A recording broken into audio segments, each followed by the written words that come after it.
Ya, baik selanjutnya Pak Rahmat Fauzi. Bismillah. Siap, Izin Prof. Terima Prof. kasih Bu Terima kasih. Dokter Ungu, Prof. Matur Busno, suwun. D.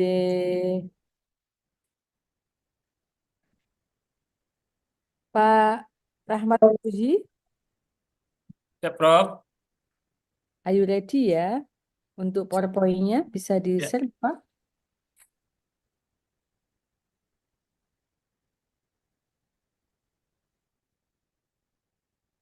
Ya, baik. Assalamualaikum warahmatullahi wabarakatuh.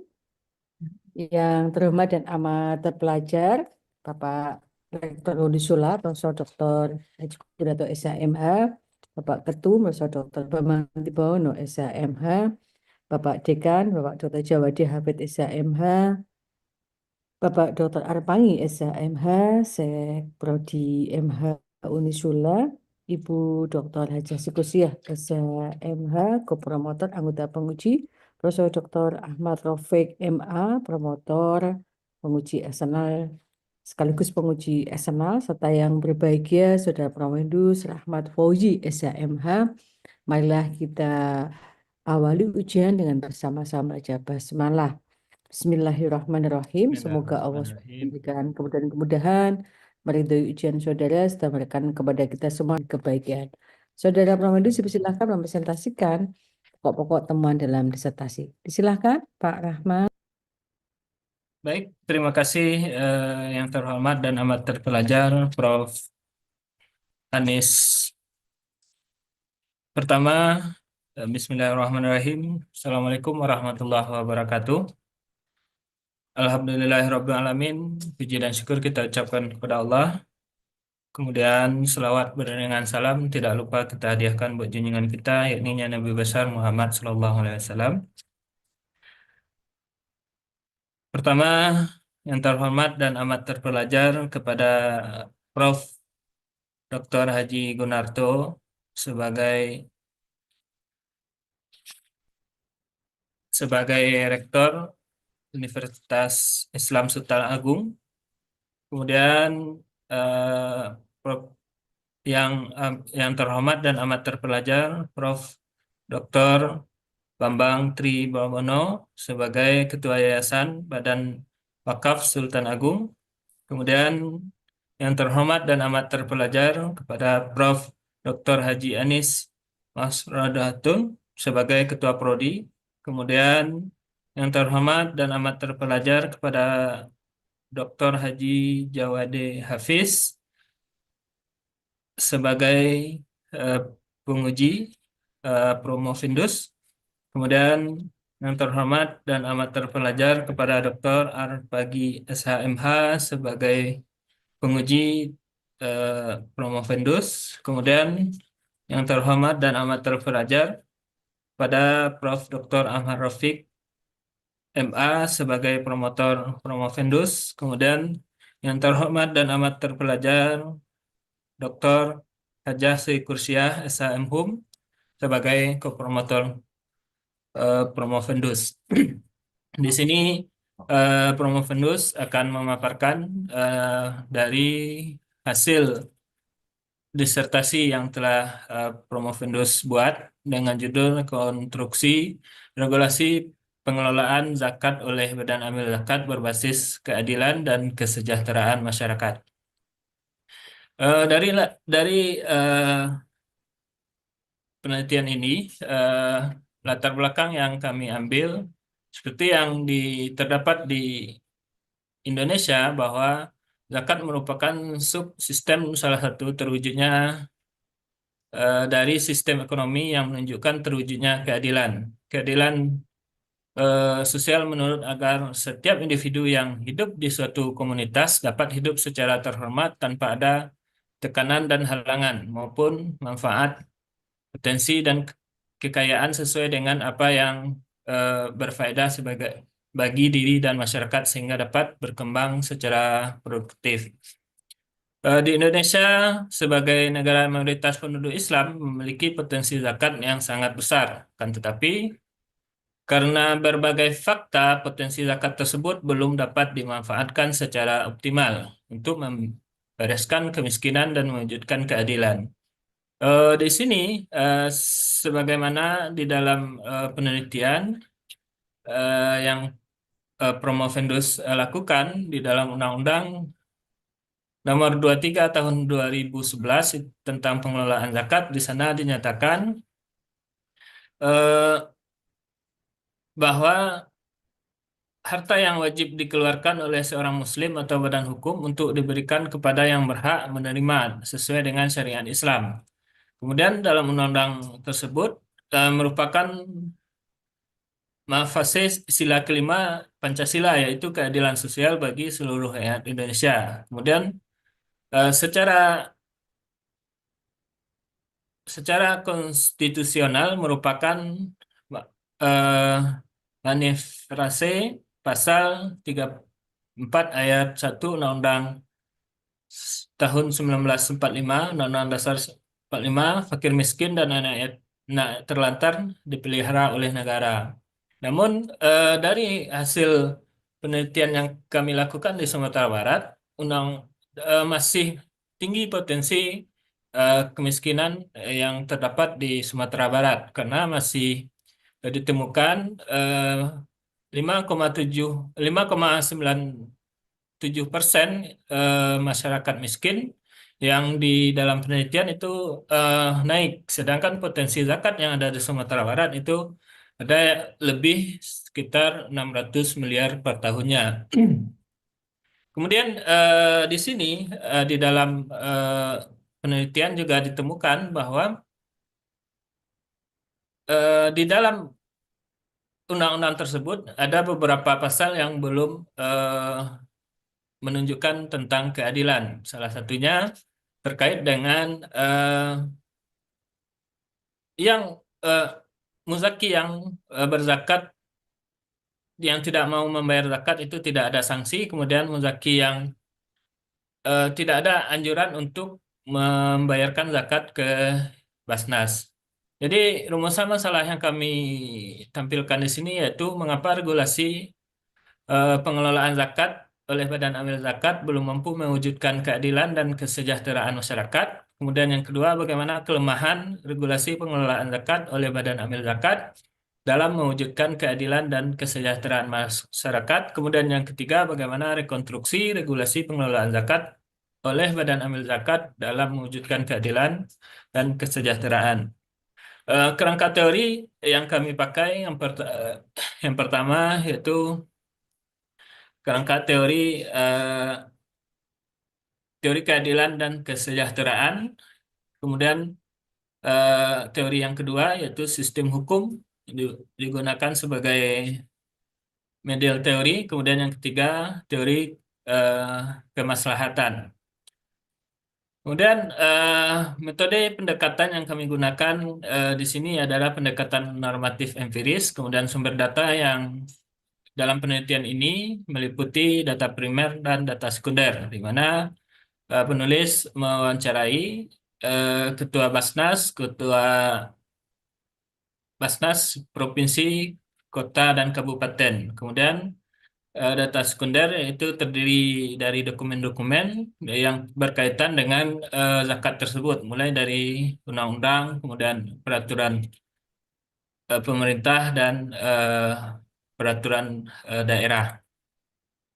Di sini setelah kami lakukan penelitian itu rekonstruksi yang kami temukan atau hal-hal yang melemahkan dari beberapa pengelolaan zakat oleh Badan Amil Zakat. Yang pertama yaitu di mana di pasal 234 ayat 2 yaitu gubernur dan bupati, wakil bupati dan wali kota melaksanakan pembinaan dan pengawasan terhadap Basnas provinsi, Basnas kabupaten dan LAS sesuai dengan kewenangan, maka perlu dilakukan perubahan. Seharusnya gubernur dan bupati, wali kota menginstruksikan kepada ASN untuk membayarkan zakat ke amil zakat. Kemudian di pasal 35, masyarakat dapat berperan serta dalam membina dan mengawasi terhadap Basnas dan LAS. Di dalam undang-undang ini masih ada yang harus direkonstruksi, di mana masyarakat di sini tidak ditentukan siapa masyarakat yang boleh melakukan pembinaan dan pengawasan terhadap LAS dan Basnas. Kemudian dari dari regulasi pengelolaan zakat yang mewujudkan keadilan seperti yang terdapat di data awal tadi, jumlah penduduk miskin di Sumatera Barat itu eh, meningkat gitu. Tetapi eh, pengelolaan zakatnya belum efektif dan belum sesuai dengan untuk mencapai keadilan dan kesejahteraan. Sedangkan kelemahan-kelemahannya itu kelemahan secara substansi, kemudian kelemahan secara badan hukum pengelolaan zakat, kemudian kelemahan pembiayaan dan pengelolaan. Pasal yang kami rekonstruksi di sini yaitu tentang pasal 34, Gubernur dan Bupati melaksanakan pembinaan dan pengawasan terhadap Basnas Provinsi, Basnas Kota, LAS dengan kewenangan. Di kelemahannya Gubernur dan Bupati dalam pengawasan dan pembinaannya melalui fasilitas sosial. Tidak ada pedoman pelaksanaan pengawasan dan pembinaan. Jadi di sini yang kami rekonstruksi menjadi Gubernur, Bupati atau Wali Kota melaksanakan pembinaan pengawasan terhadap Basnas Provinsi, eh, Basnas Kota sesuai dengan kewenangan dan pedoman pelaksanaan yang telah ditetapkan. Kemudian pedoman pelaksanaan penetapan pengawasan itu dibentuk meliputi Mohon fasilitas. maaf Bapak, waktu sudah habis. Baik, terima kasih atas waktunya. Kita kembalikan kepada yang terhormat dan amat terpelajar, yaitu Prof. Dr. Haji Anis. Ya, baik. Terima kasih ini Mas Rahmat Fauzi ya, penerima BPI juga yang jauh di sana, di Bukit Tinggi ya. Ya, Sampai Prof. jauh di Padang ya. Ini ada apa namanya? Jam gadang atau apa namanya? Ya, jam gadang, Prof. Ya, baik. Selanjutnya sesi tanya jawab. Ini Prof. Ahmad Rafiq apa sudah join Mas Bagas karena beliau sedang melaksanakan ibadah haji ya, Mas Bagas. Prof. Rofik dereng join, Prof. Mungkin lagi Oke. ses yang sama join Bu Gusriah. Oke, dipersilahkan terlebih dulu Ibu Dr. Hajah Psikosriah SHM Hub. Mohon Ibu. Saya Bu Anis. J. Oke. Oke, matur nuwun Prof Anis. J. Bismillahirrahmanirrahim. Assalamualaikum warahmatullahi wabarakatuh. Waalaikumsalam Yang saya warahmatullahi. hormati Bapak Rektor Unisula Profesor Dr. Haji Gunarto SHMA. Yang saya hormati Ketua Yayasan Badan Wakaf Profesor Dr. Bambang Tribawono. Yang saya hormati Bapak Dekan Fakultas Hukum Bapak Dr. Jawa David, dan yang saya hormati Prof. Rofik selaku promotor, dan yang saya hormati dan saya cintai Ibu Profesor Dr. Anis Masnul Khatun, dan yang berbahagia Pak Rahmat Fauzi. Ya, tadi dari presentasi Bapak itu sudah bisa menggambarkan semua apa yang menjadi isi dari disertasi Pak Rahmat Fauzi. Sebelumnya saya mengucapkan selamat. Ini kita sudah berkali-kali komunikasi ya Pak Rahmat.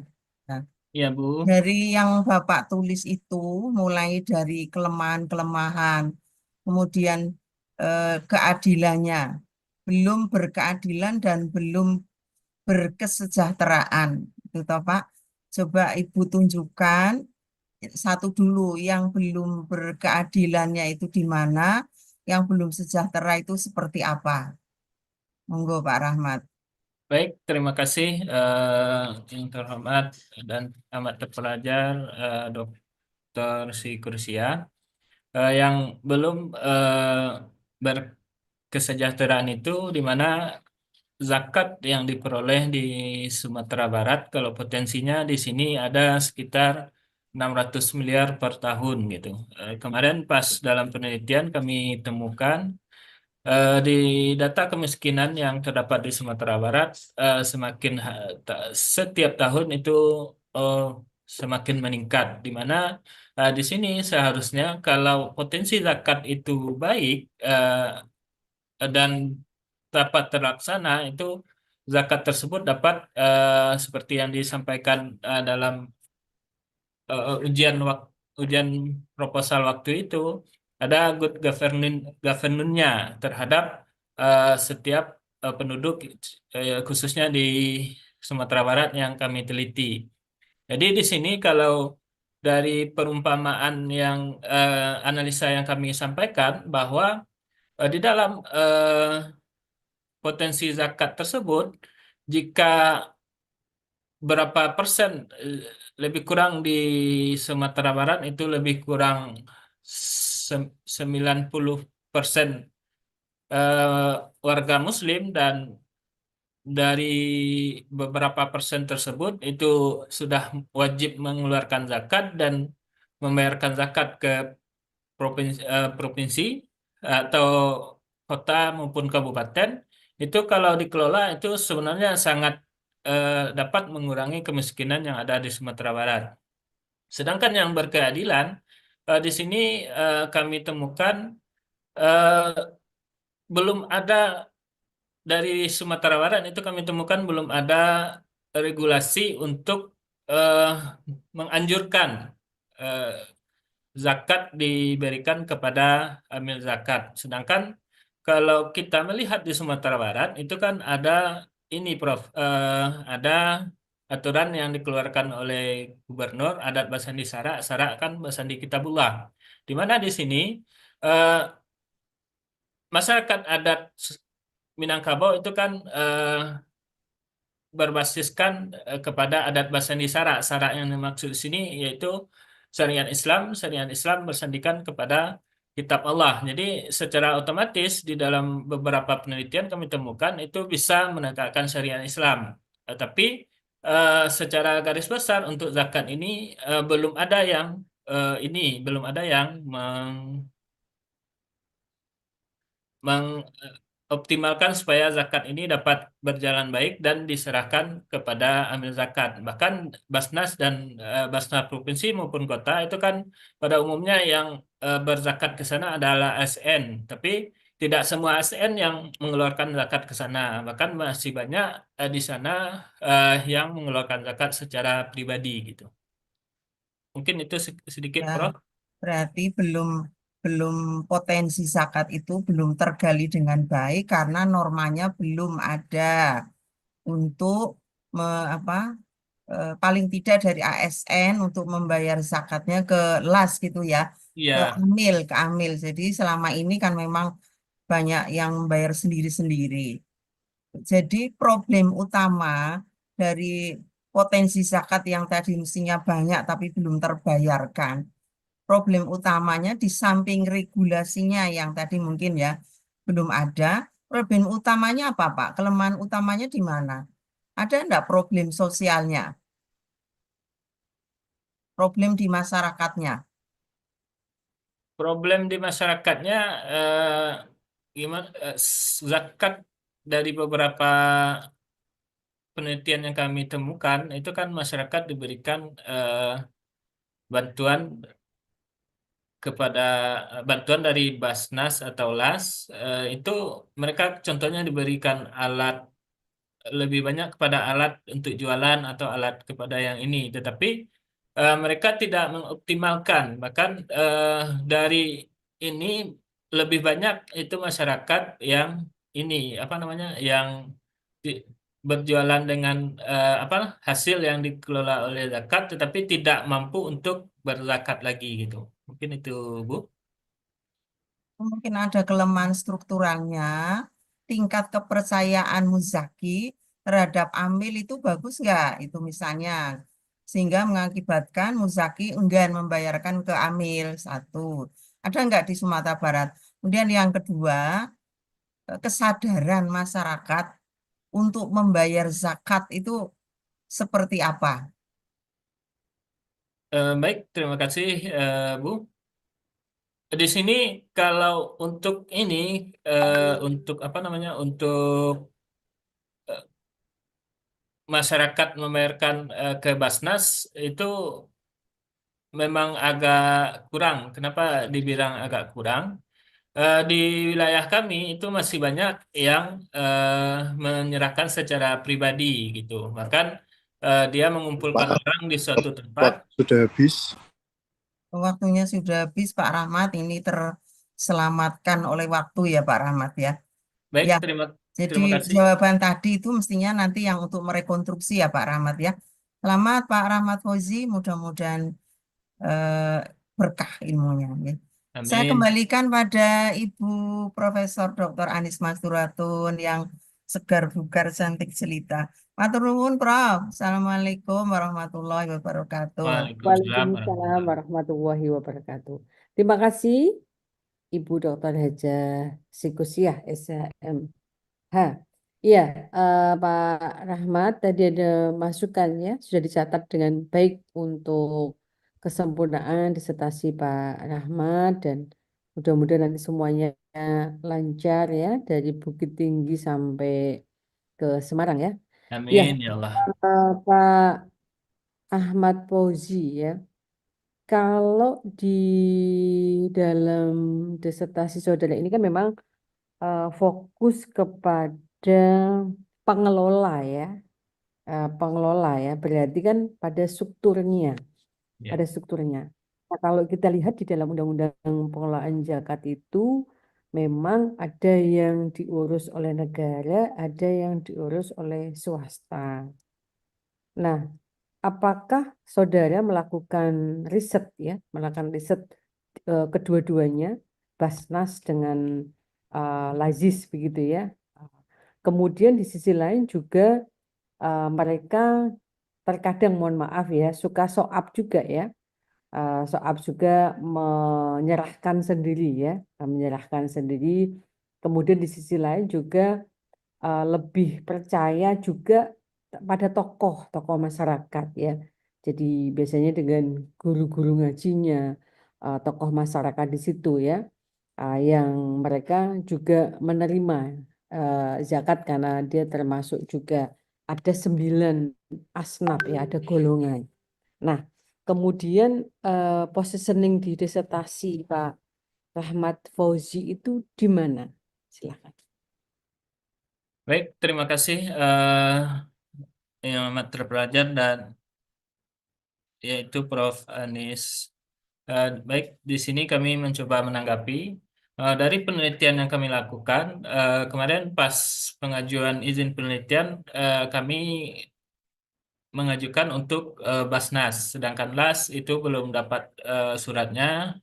Jadi untuk LAS dari penelitian belum secara wawancara di lapangan, itu kalau LAS dari yang kami dapatkan dari penelitian awal itu adanya struktur yang ada di sana itu kalau di Payakumbuh ya Prof, kita kan ada 5 tempat kemarin melakukan penelitian, tetapi yang 2 tempat sampai sekarang sudah beberapa bulan yang lalu belum dapat konfirmasi ulang. Berarti 3 yang untuk sekarang dari penelitian tersebut gitu.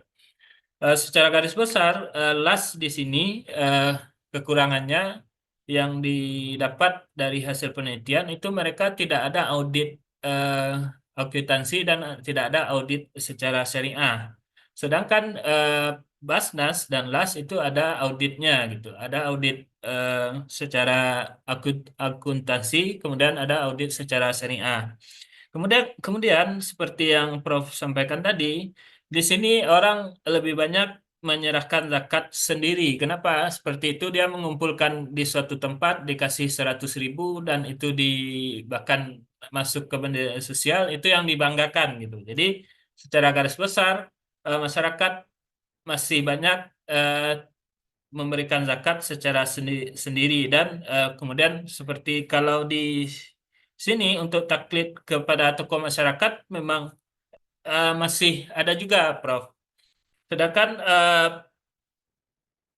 positioning yang kami inikan di sini, yang pertama yaitu adanya regulasi terhadap undang-undang yang terdapat di dalam Undang-Undang Nomor 23 Tahun 2011 ini, seperti yang kami sampaikan tadi, pasal 34 dan 35. Kemudian ada tambahan pasal di mana di Basnas atau baik kota maupun provinsi itu belum ada eh, dewan apa pengawas dewan gitu, Prof. Sedangkan di LAS yang di untuk syarat pertama membuka LAS itu harus ada dewan syariah, sedangkan Basnas itu belum ada.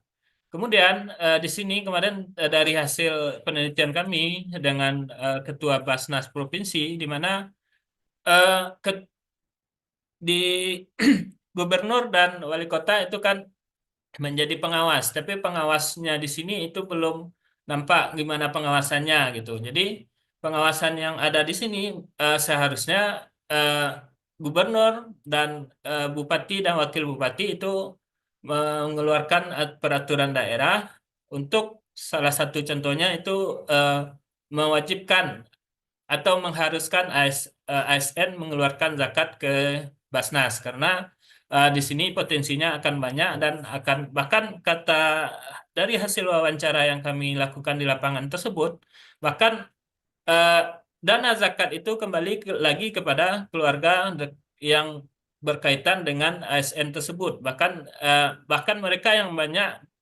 mengajukan untuk mendapatkan zakat untuk keluarga ini mungkin itu Prof. Iya, baik ya. Tapi ini artinya berarti memang harus meningkatkan kepercayaan masyarakat ya terhadap lembaga-lembaga pengelola zakat ya. Kemudian yang selanjutnya Pak Rahmat Fauzi itu ini ya, saudara juga perlu nanti membuka mindset masyarakat kalau mereka mengeluarkan zakat ya melalui apa namanya pembayaran secara resmi, artinya terdokumentasi ya melalui lembaga-lembaga zakat baik yang diakui oleh artinya yang dibentuk oleh negara maupun swasta itu kan juga sebagai pengurang daripada membayar pajak. Itu nanti tolong dinganukan untuk merubah mindset masyarakat, meningkatkan kepercayaan dan itu menjadi kulturnya juga bisa terbangun. Artinya nanti ditambahkan dari hasil interview ya dengan di Basnas Jawa Tengah ya.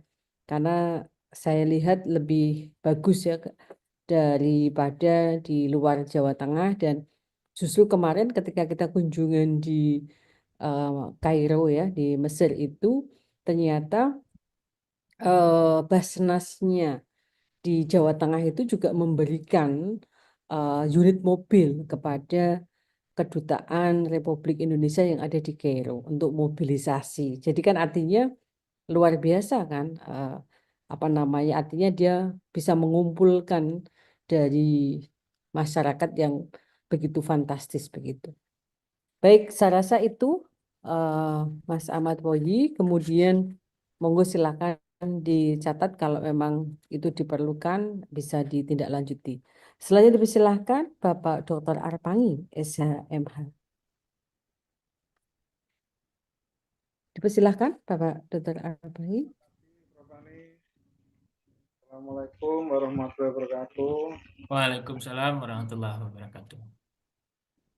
Saya yang kami hormati Profesor Dr. Haji Gunarto SHMH selaku Rektor dan sekaligus selaku penguji. Yang kami hormati Profesor Dr. Raja Anis Nasratun selaku Ketua Dewan Penguji dan sekaligus sebagai Ketua PDH Unisula. Yang kami hormati Bapak Profesor Muhammad Taron, Dr. Rasid, yang kemudian yang kami hormati Ibu Dr. Haja Sri Kusya SHMH selaku promotor dan yang berbahagia Bapak Rahmat Fauzi, saya ucapkan selamat Pak Rahmat telah ujian pada kelayakan pada malam hari ini. Ya. Yang mana dengan judul disertasi yaitu rekonstruksi regulasi permulaan zakat oleh Badan Amil Zakat berbasis keadilan dan kesejahteraan masyarakat. Ya. Baik, kami melanjutkan dari apa yang tadi telah disampaikan oleh para penguji yang lain berkaitan dengan optimalisasi zakat ya yang berkaitan dengan PNS, ya kan? Memang itu tidak bisa lepas dari kebijakan dari pemimpin wilayah atau daerah masing-masing, ya kan? Yang mana meskipun sudah ada undang-undangnya, kalau tidak didukung dengan kebijakan dari pemangku daerah setempat, tentunya itu juga tidak akan bisa berjalan dengan baik. Ya kan? Nah, dengan demikian, memang tadi seperti yang disampaikan oleh Bapak Anies tadi, ini problem utama pajak zakat yang ada di negara kita itu berkaitan dengan kesadaran masyarakat kita. Ya. Kesadaran masyarakat kita, kenapa mereka enggan untuk mengumpulkan zakat yang dikelola oleh pemerintah, misalnya dari Basnas atau dari LAS, ya kan? Mereka memilih untuk bisa mengumpulkan zakat itu lewat koordinator atau pemuka agama di daerah mereka masing-masing. Dalam artian di sini bahwa kepercayaan masyarakat terhadap pengelolaan zakat yang dikelola secara besar oleh negara itu mereka belum sepenuhnya mempercayainya, ya kan? Kenapa? Dikarenakan memang masyarakat kita itu mereka tidak mempunyai anggapan, mereka tidak mengetahui secara langsung bahwa zakat yang mereka setorkan tadi itu mau disalurkan kemana, ya kan? Nah, kadang-kadang memang masyarakat kita ingin mengetahui, oh zakat yang kita kumpulkan itu disalurkan kepada masyarakat sehingga mereka bisa melihat, oh zakat kita sudah betul-betul disalurkan, ya kan? Tapi kalau memang lewat Basnas atau tadi kan mereka kan nggak tahu disalurkan kemana meskipun di situ terdokumentasi dengan baik, ya kan? Di sisi lain juga masyarakat kita itu juga mempertanyakan berkaitan dengan operasional daripada Basnas maupun Nas tersebut.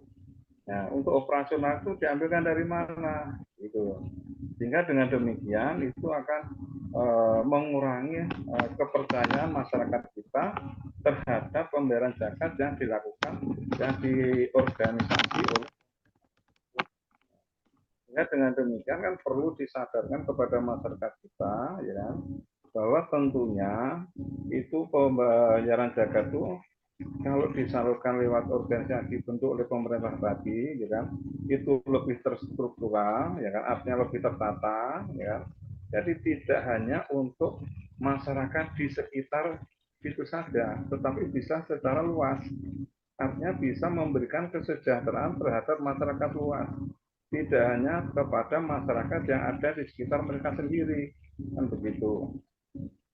Nah, tentunya kalau di sini berkaitan dengan regulasi, ya itu tadi berkaitan dengan kebijakan ke pemangku wilayah tersebut. Apakah di tempat Pak Rahmat Fauzi itu, mohon maaf, ya, pemangku daerah itu juga mempunyai pemikiran berkaitan dengan mensejahterakan masyarakat itu juga berkaitan dengan zakat tersebut. Kami mohon untuk tanggapannya Pak Rahmat Fauzi. Baik, terima kasih yang terhormat dan amat terpelajar Bapak Dr. Arbangi. Di mana di sini secara garis besar kepala daerah yang ada di Sumatera Barat itu gimana ya yang memberikan karena seperti yang disampaikan di dalam Islam seorang penguasa itu kan bekerja dengan tangannya berarti secara garis besar itu penguasa tersebut atau kepala daerah tersebut membuatkan regulasi aturan yang berkaitan dengan zakat tersebut. Beberapa dari penelitian yang kami lakukan terkait regulasi itu ada Mohon regulasi. maaf, Bapak, waktu sudah habis.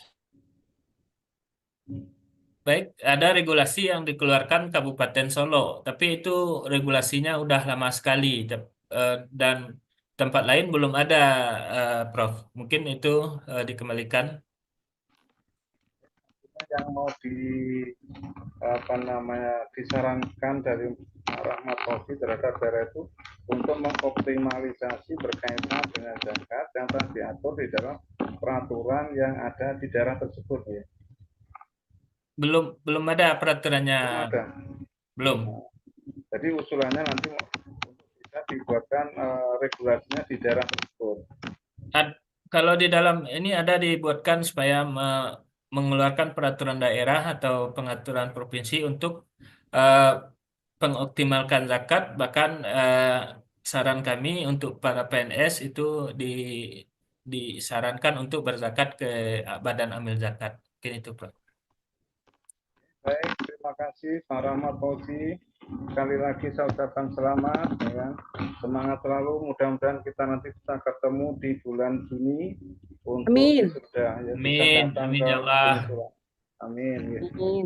Oke, terima kasih. Waktu kami kembalikan kepada Ketua Dewan Penguji. Monggo, Prof. Terima kasih. Oke. Assalamualaikum warahmatullahi wabarakatuh. Waalaikumsalam Waalaikumsalam. warahmatullahi wabarakatuh. Terima kasih Bapak Dr. Arpangi SHMH. Tadi dicatat dengan baik ya, Pak Siap, Rahmat. ada Prof. Sekaligus menjadi kelemahan di dalam kultur hukum ya, karena kesadaran masyarakat masih rendah untuk membayar zakat secara resmi ya melalui pengelola zakat. Kemudian yang selanjutnya juga perlu dianalisis terkait dengan peraturan ya, peraturan daerah memang ada pro dan kontra memaknai peraturan daerah berkaitan dengan zakat karena memang ada sentralisasi dan desentralisasi ya. Artinya wilayah-wilayah yang menjadi kewenangan negara itu kan termasuk agama ya. Jadi terkadang di masing-masing daerah itu timbul pro dan kontra ketika mengeluarkan peraturan daerah. Nah, coba nanti dianalisis di dalam Undang-Undang Nomor 11 Tahun 2012 ya tentang pembentukan peraturan perundang-undangan, bagaimana ketika amanah itu dilaksanakan oleh daerah ya sebagai bentuk otonomi daerah dan itu menjadi perda eksekutif ya karena memang turunan daripada undang-undang. Nanti coba jika saya sarankan nanti bertemu dengan Prof. Nur Ahmad atau Prof. Mahmud Haram ya untuk melakukan interview ya di bagaimana mengapa kok Siap, Jawa Bun. Tengah lebih berhasil. Ada di dalam sini ya. Ya Prof. Mahmud Haram, kenapa kok Jawa Tengah lebih berhasil ya daripada dari daerah yang lain. Baik, alhamdulillah ujian sudah selesai. Terima kasih Saudara Rahmat Fauzi SHMH. Hasil rapat Dewan Penguji, Saudara dinyatakan lulus dengan nilai 3,85, predikatnya cum laude. Amin. Terima Lalu kasih. kita tutup ujian dengan sama-sama baca hamdalah. Alhamdulillah. Alhamdulillah Rabbil Alamin. Terima kasih Prof. Atas waktunya. Terima kasih kepada semua profesor dan yang telah memberikan waktu kepada kami. Insya Allah masukan yang diberikan sudah kami catat dan juga sudah kami rekam dan akan memperbaiki secepatnya. Terima kasih Prof. Dikembalikan. Salam sehat dan sukses selalu ya. Semangat. Amin. Ahmad Fauzi segera direvisi dan diajukan ujian kembali. Terima Ya, kasih Prof. Pangi, terima kasih Ibu Dr. Sama-sama, sama-sama. Mohon izin nih, Prof. Atur nuwun, Prof. Amin. Selamat Ada Pak ini, Rahmat Prof. Fauzi. Terima Mudah-mudahan kasih, ilmunya Prof. berkah. Nggih. Insya Allah akan diperbaiki secepatnya dan akan dihubungi lagi Prof. Dan Amin, mengganggu amin. waktunya lagi. Nggih. Nggih. Nggih. Izin Prof. Lip, matur suwun sangat. Assalamualaikum. Salam. Izin Prof untuk Sama-sama Mas. Prof.